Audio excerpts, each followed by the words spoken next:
we have Mr. Mayak Jain, who is the CEO of eFile Electric. I welcome you, sir.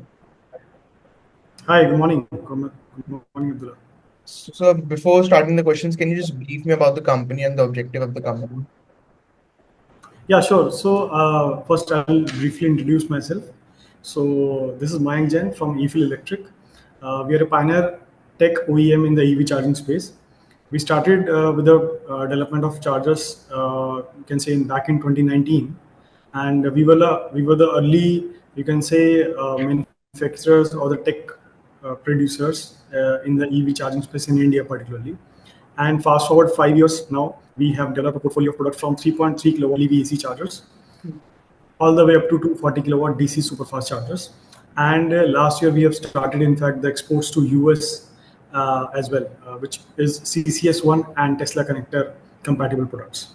So that way we have already come a long way, and I would say still it is a very early for us in terms of our you can say presence in the market, because we feel that the EV market is very at early stage.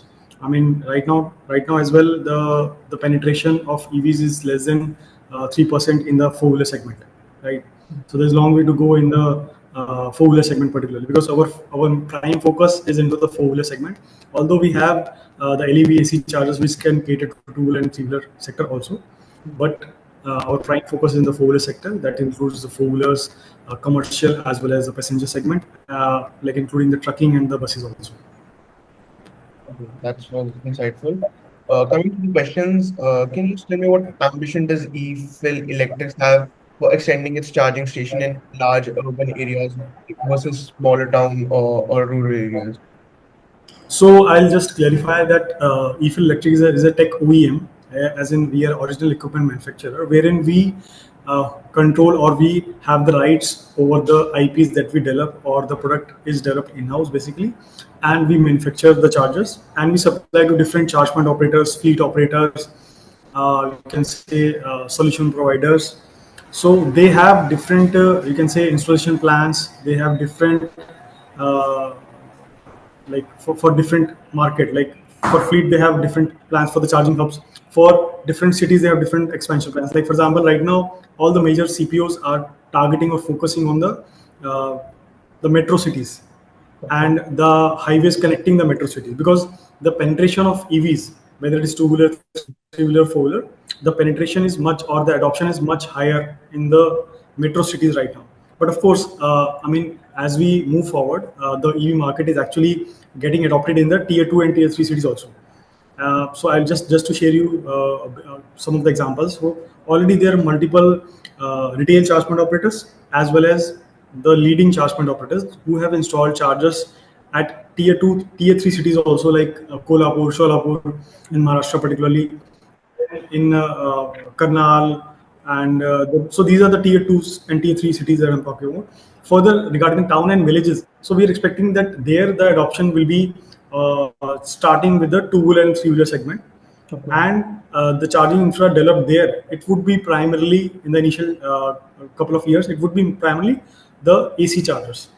Okay. That can be like 3.3 kilowatt AC chargers up to maybe 7 kilowatt type 2 level 2 chargers that can cater to both like slow charging as well as medium charging. In case of four-wheeler, it can be a medium charging with level 2 charger of 7.2 kilowatt, right? So yeah, that's about it. And talking about the EFIL plan for the tier 3 cities, so we don't directly, like I said, we don't directly install and operate the charging station, but we are already supplying to more than 65% of the charge point operators in India. So we are already catering to more than half of the charging market. I mean, the customers that are already onboarded cater to like more than 60% of the market. And further, we are already serving to the fleet operators also. So they are setting up hubs at different locations. Fleet hubs are going to be primarily in the metro cities, Okay. because the electric fleet right now are operational in the metro cities like Delhi, Mumbai, Hyderabad, Kolkata, Bangalore. So that way, and it is now moving towards the tier 2, 3 cities also slowly. Yeah. Okay. Leading this question to can you tell me how can eFill Electric EV charging solution help to reduce the carbon footprint? So it is directly basically reducing the carbon footprint, as in we are in the forefront of promoting the electric vehicle adoption, Hmm. and we are directly supporting the adoption through the charging solutions. Okay. So for electric vehicles to be there, they need the charging solution of the charging stations, True. and in a way we are directly contributing to the adoption of electric vehicles, and thereby directly contributing in the reduction of carbon emissions. Hmm. And in fact, we have gone to such an extent that we are now onboarded at a global platform called DevStream, wherein the carbon credits that are generated through the charging station, like for example, let's say the EV user is charging their vehicle, so Hmm. ultimately they are basically they are moving from the IC to the electric mobility, and Okay. thereby they already contributing in the carbon reduction, or the reduction in the carbon footprint, and Okay. that carbon footprint accounts for a carbon credit. So just to give you an example, so approximately uh, when 1500 units or 1500 kilowatt hour is used for the electric mobility, so one carbon credit is generated. Okay. One carbon credit is 1 ton of the carbon emission that we prevent getting into the atmosphere. Okay. Okay, so that is directly contributing to the carbon reduction, and we are already generating the carbon credits also, so as to get the benefit of the carbon credit in the global market. Okay.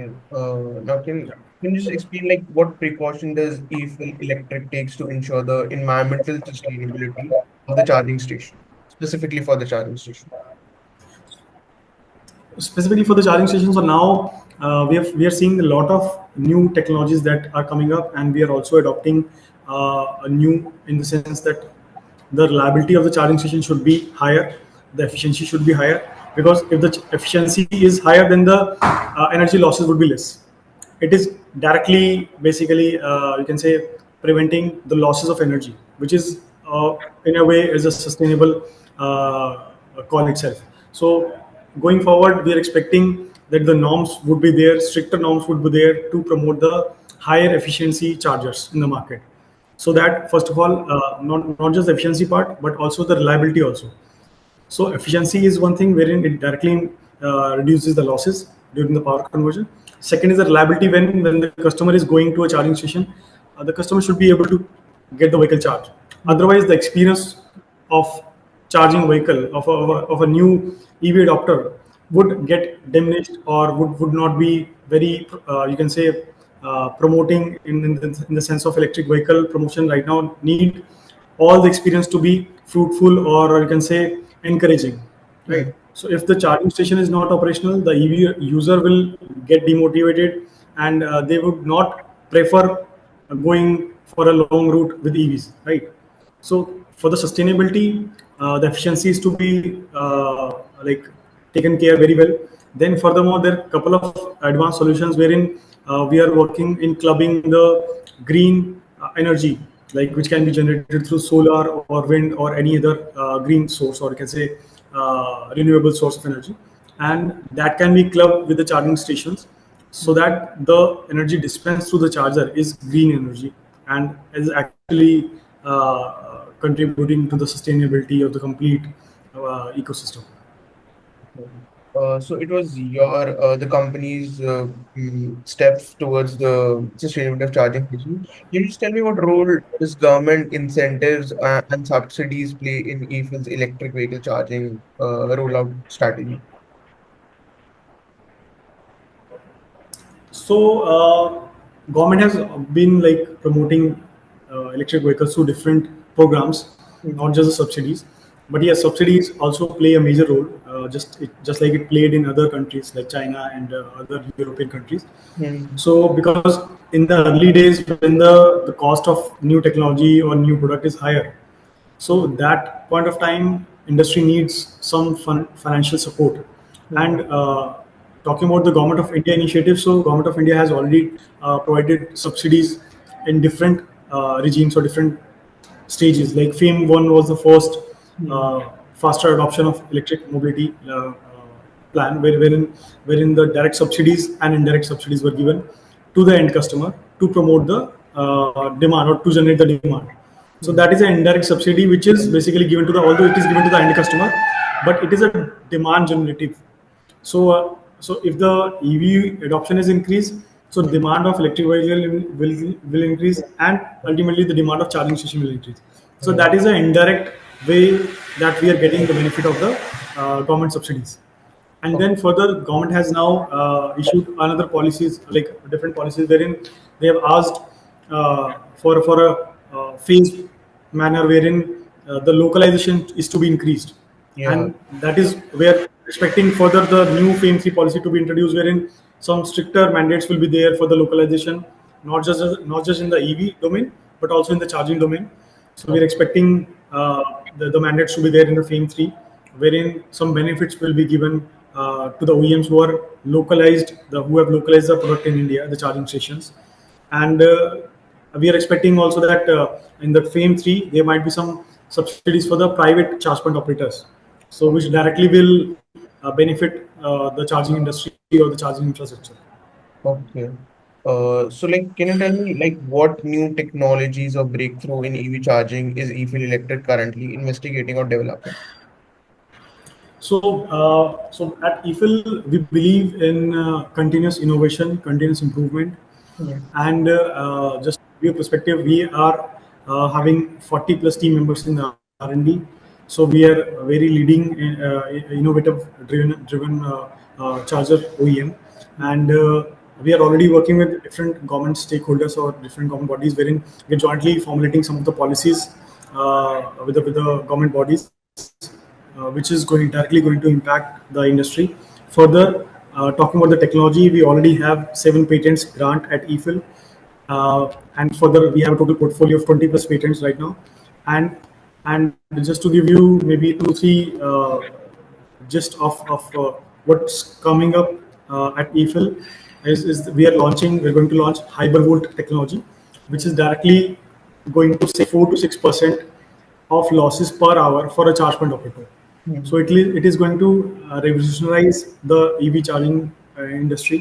We are planning to launch maybe in the month of September or October this year itself, and it is going to be very disruptive in the sense that right now the charge point operators are losing approximately 4 to 6% of electricity or the units in terms of losses uh, per hour, which translates to approximately 75 to 1.5 lakh rupees yearly. So that's the impact that I'm talking about, the technology that we're building, it is going to have. Okay, so we talked about the charging station. Now let's move to the electric three-wheeler segment. Like, how does eFill Electric intended to position its lithium-ion battery-powered electric three-wheeler in relation to the traditional ICE three-wheeler?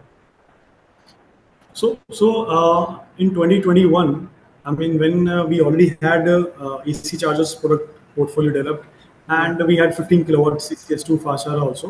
Hmm. So we felt that the market was very slow moving, the Hmm. charging industry particularly, because the EV industry itself was very slow. I'm talking about 2021. So now, I mean, there is much more speed or pace that we have seen recently, Hmm. and the numbers are also speaking itself. So earlier, in back in 2021, the numbers were not very encouraging. The market was very slow, but we had this realization that the charging market is going to be there, but it's going to be slow in the initial couple of years. That's why we pivoted ourselves at EFIL into the mobility domain, and Okay. that's why we like plan to enter into the three-wheeler manufacturing also. So we have a separate vertical where we have a separate team, and in which we are developing electric three-wheelers in the L3, and going forward we are launching the L5 electric auto also in the most probably by this year end itself.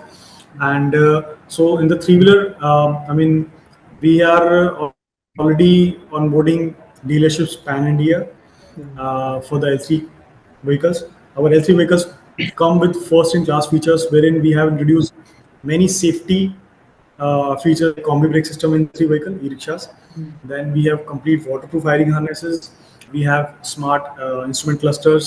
We have a dual-speed gearbox system in the e-rickshaw So we have come up with number of advanced features in the L3 category, Hmm. and coming up with a localized product made in India, designed in India, designed for India, basically. Okay, so like, how does e-feel electric intended to make these electric three-wheelers affordable to a wide variety of customers? So already, since we have already localized the technology and we are already working with many of the, you can say, established supply chain partners with us. Hmm. So we are able to match to the prices of the import kits. Okay. So thereby we will be able to, or we are able to match to the expectations or requirements of the end user in the three-wheeler market. Mhm.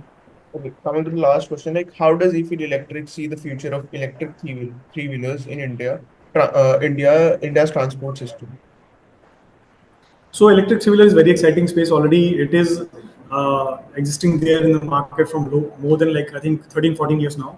It is the oldest you can say market in terms of three-wheeler or sorry electric vehicles in India. And as we speak, today the adoption is at 52 or 54%, Hmm. 52 to 54% already. Every new vehicle which is sold out of 100 vehicles, every 54 or 55 number of vehicles are electric, the three wheelers. Okay. Okay, and till now the market was majorly uh, the L3 market in the three wheeler space, the electric market.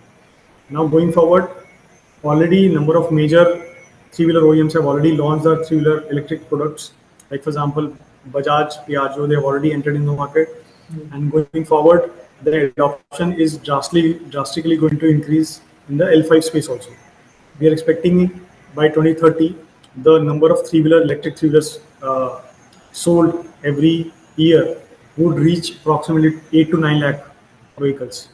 Okay. So the pace in the electric three-wheeler is quite faster, I would say. Okay.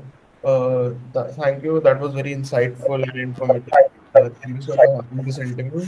Uh, Thank you for taking your time, and I wish betterment for the e-fill. And